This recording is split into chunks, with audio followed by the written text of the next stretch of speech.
Berita Sumsel 24 jam hari ini, Museum Sriwijaya menggelar lomba tour guide khusus museum untuk tingkat SMA, mahasiswa, dan perguruan tinggi. Sebelumnya peserta dibekali workshop sebagai pembekalan sebelum mengikuti lomba tersebut. Museum Sriwijaya menggelar lomba tour guide khusus museum di kawasan Taman Wisata Kerajaan Sriwijaya, Palembang.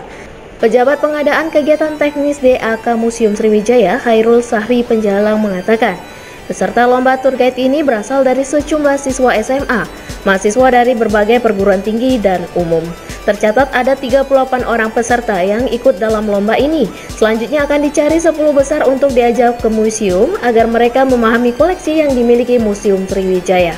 Selain itu, para peserta juga mendapatkan pemahaman terkait pemandu wisata dengan mengikuti pembekalan workshop. Dengan harapan para peserta ini bisa memahami trik untuk menjadi guide sekaligus memahami koleksi yang dimiliki museum.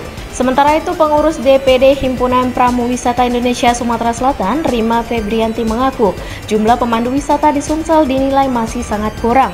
Hal ini dikarenakan daerah yang memiliki potensi wisata belum memiliki tour guide.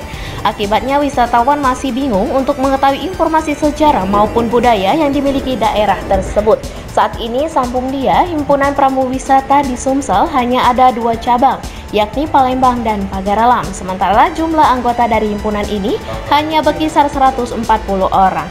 Reporter Sri Devi, juru kamera Al-Hadi Farid, palpres.com. Demikianlah berita Sumsel 24 jam hari ini. Jangan lupa untuk mendukung program kami lainnya di YouTube Palpres Official seperti podcast Cukup Pedas, Budak Lorong, Basing, Ternyata Bukan Mistis, Sidak, dan Ruang Cerita bersama Kakak Juli. Saya Betanika Susmanda, sampai jumpa.